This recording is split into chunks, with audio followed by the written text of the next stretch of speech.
आता पाहणार आहोत मुंबईतल्या आणि पुण्यातल्या बातम्या।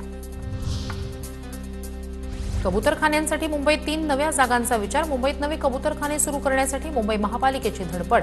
जागा उपलब्ध असल्याचा काही वॉर्डांकडून अहवाल सादर।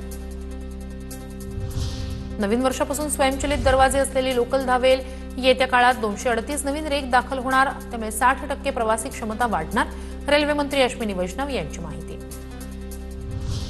मुंबईत म्हाडाच्या घरांच्या किमती 10% कमी होणार। समिती पुढील आठवड्यात प्राधिकरणापुढे अहवाल सादर करणार। नेरळ खोपोली लोकल 3 दिवस रद्द। कर्जत यार्डच्या पुनर्बांधणीच्या कामासाठी सलग 3 दिवस विशेष वाहतूक ब्लॉक। 22, 23 आणि 24 सप्टेंबर रोजी लोकल रद्द।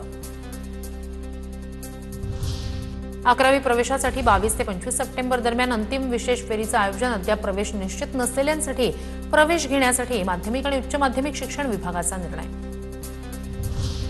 IIM मुंबईचं केंद्र आता पुण्यात। केंद्रीय राज्यमंत्री मुरलीधर मोहोळ यांचा प्रस्ताव मंजूर।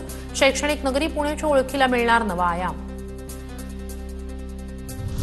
पुणे शहराच्या पाणी कोटा आणि व्यवस्थापनावरून पुणे महापालिका आणि जलसंपदा विभागात वाद। जलसंपदा विभागाची पालिकेला 10% पाणी कपात करण्याची आणि जलकेंद्रांचा ताबा देण्याची मागणी, मात्र पालिकेनं मागणी धुडकावून लावली। अभियांत्रिकी प्रवेशात पुणे विद्यापीठ आघाडीवर। राज्यात आतापर्यंतचे विक्रमी 1,66,746 प्रवेश।